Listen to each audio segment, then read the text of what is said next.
Welcome to the Deep Dive, where we slice through information overload to deliver the core insights and surprising truths hidden within your sources.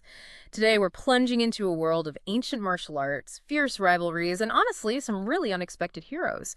This is from a fascinating excerpt of The Smiling Proud Wanderer. Yeah, it's a great piece. We're going to explore how sworn enemies might actually turn out to be saviors, and how heroism itself can wear some, well, pretty unexpected disguises. Exactly. Yep. And that's really our mission for this deep dive, right? To get beyond just the surface drama.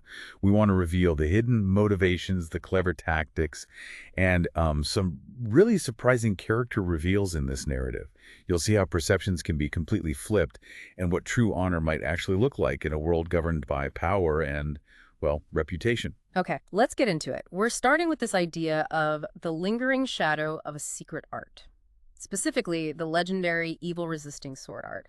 Now, this was founded by Lin Yuantu, 72 moves, apparently, and it was so good it defeated a respected master, Evergreen.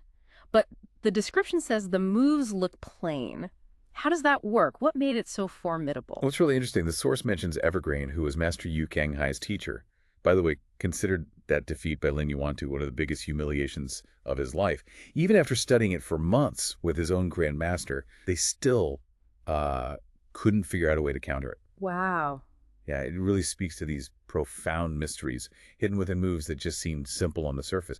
Apparently, they could suddenly become very swift. There was this hidden power. Okay, so legendary art, true masterpiece level stuff.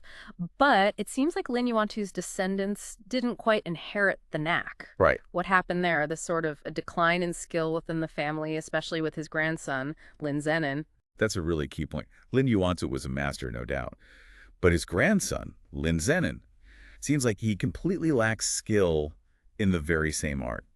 The text actually describes how Lin Pingzi, that's Lin Zenon's son, felt totally ashamed and impotent after getting beaten up by some King Cheng guys. Oh, right. Yeah, he couldn't defend himself. He even wondered if his father just, hadn't learned the secret and magic parts of the art. It creates this huge, almost tragic gap, doesn't it, between the art's reputation and who's practicing it now. Yeah, definitely. And this leads us right to Master Yu Kanghai of the Qingcheng school. So he's relentlessly going after the Fortune Prestige escort house and this evil-resisting sword art manuscript. But it's not just about revenge for his teacher Evergreen's defeat, is it? What's the deeper game here? You're absolutely right. It's way more than a simple feud. The source is pretty clear that for Yu Kanhai, revenge was only of secondary importance. Getting that manuscript was the main thing. Why, though? His goal is to get those secret techniques to basically upgrade Qin Cheng's own sword art. He wants to make it #1 in the martial world. Ah, okay. So that completely raises the stakes. It's about total martial world dominance, not just settling some old score. Right. So, ambition is huge. Control of the ultimate martial art. How does this play out on the ground? How ruthless were the Qingcheng school when they moved in? Oh, completely merciless. Their advance on the Fortune Prestige escort house in Fuzhou, it was brutal. The source paints a really vivid picture, killing the escorts of the escort house one by one, just being merciless and tearing the place apart. Just wrecking the place. Yeah, they literally turned the entire escort house upside down. And interestingly, they ignored gold or treasures. They were just laser focused on that destructive search for the manuscript. Chilling. Really shows that single-minded ambition. But was anyone watching this chaos? Any secret observers, maybe? Yes, indeed. Watching all this very covertly were Lao Dino and this little apprentice sister, Ling Shen. They're both Huashan apprentices, disguised as a grandpa and granddaughter selling wine. Ah, the classic disguise. Right. And their mission, basically, was to sneak into the Fortune Prestige escort house to see what was going on for their master, keeping tabs. Okay, and Ling Shan. He's young, she's in disguise, but she makes quite an entrance, doesn't she? What was the really clever part about her rescue of Lin Pingji? It's brilliant, actually. Her quick thinking. Yeah. She bravely jumps in and rescues Lin Pingzi from those King Cheng guys, Yurenyan and Jiarenda. She uses this single move called Swan Goose in the Sky to disarm them. Oh. But here's the kicker, like you said, that move. It's from King Cheng's own martial art. No way! How? Lao Dino had learned it from their master. Apparently their master had observed it years ago when Evergreen was sparring with their Grand Master. They filed it away. Wow, so she uses their own technique against them. That allows Lin Pingzi to escape. That's some serious intelligence gathering and tactics from Huashan. It really speaks volumes, doesn't it? Yeah. About how closely they watch their rivals. They're not just looking for counters, they're understanding the very fabric of the art. And it shows you can't underestimate the kids selling wine, right? Exactly. The real power can be hidden right in plain sight. Okay, so while this is going on, this secret observation mission, another character's reputation is just tanking. Ling Hu Chong. We hear about these really shocking accusations from big names like Sister Dinji of Hengshan, Priest Tianmen of Taishan. What are they saying he did? Yeah, his name is Mud at this point. It's a very public, very damning situation. They're furious, searching for him everywhere, accusing him of kidnapping Yilin, who's a young nun, and consorting with Tian Boguang. And Tian Boguang is bad news. Oh, yeah, infamous, known as the evil rapist. Yeah. So being seen with him is just terrible. The source mentions even Ling Hu Chong's own Huashan apprentice brothers and sisters are horrified by these allegations. There's this real sense of shame and disbelief among them. And then things get even worse, right? There's a grim discovery. Priest Tiansong and his apprentice Qi Baicheng from the Taishan school are found. Qi Baicheng is dead.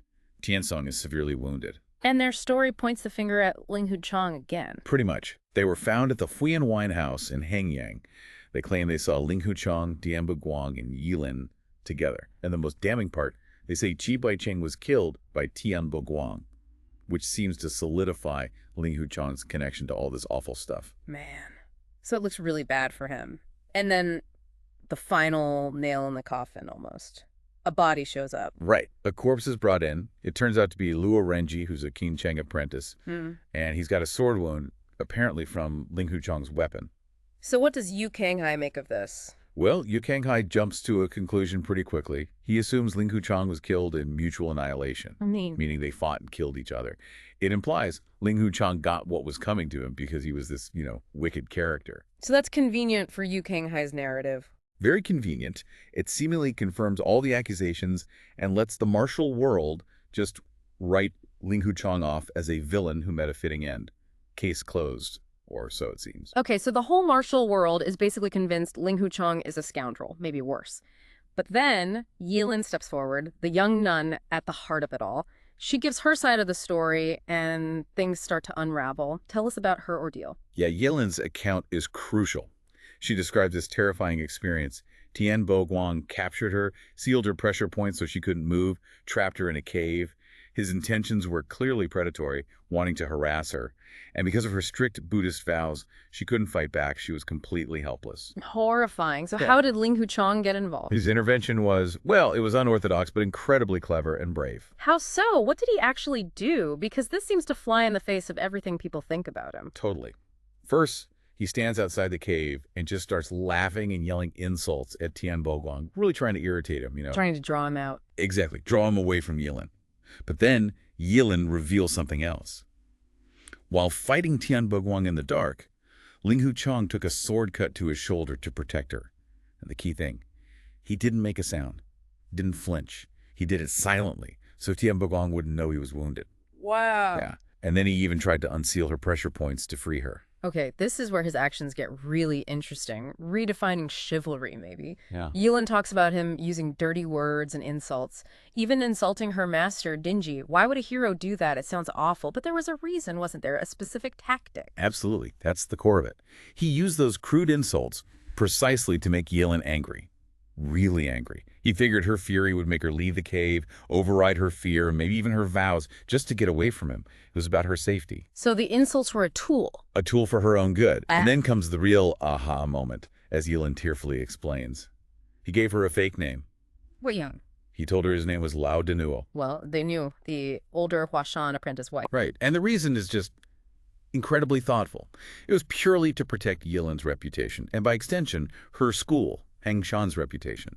If people thought she was rescued by an older, respected man like Lao Denuo, no one could think of snide comments to defame her. Ah, I see. So if they thought she'd been alone with a young guy like Ling Wu Shang, especially after being held by Tian Boguang. Exactly. The gossip, the potential damage to her name, her school's honor, Yeah. it could have been immense.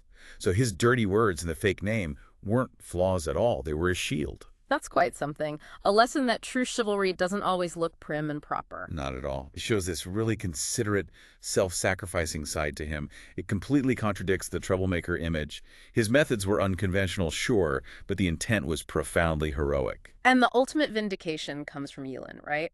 Her account completely flips the script on how Ling Huchang supposedly died. What's the real story? Yeah, her testimony is heartbreaking but absolutely pivotal. She reveals that Ling Huchang, already wounded from fighting Tian Boguang, didn't die in some mutual annihilation. He was straight up murdered by Luo Renji, the King Cheng villain. So Luo Renji killed him while he was already injured. Yes. Not a fair fight, not mutual destruction, just cold-blooded murder of an already wounded man who had just saved her. And that truth just shatters Yu Kanghai's convenient narrative. It exposes how easily people accept stories that fit their biases without questioning.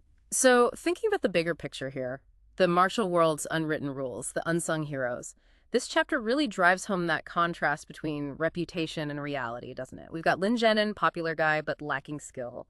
Ling Huchang, labeled a troublemaker, but acts with incredible chivalry. And even the evil-resisting sword art itself looks plain, but holds profound mysteries. It's a constant theme. Don't judge by appearances. Ling Huchang's actions, the insults, the fake name, taking that wound silently, they really force you to rethink what chivalry even means in a world this dangerous and, frankly, pragmatic. It's not just about looking good while fighting. Exactly. It's about the intent and the effectiveness, even if the methods are rough around the edges. And what about those other figures, the sort of unsung masters, like He Sang-ki, the wanton seller? Ah, yeah, he's a great example. From Mount Yandang, apparently possesses immense skill, but he just runs his wanton stall. And he has the nerve to demand payment for broken bowls from someone as powerful and intimidating as Sister Dingy. Huh. What does that tell us? It's a fascinating counterpoint, isn't it? It challenges those typical ideas of power and status.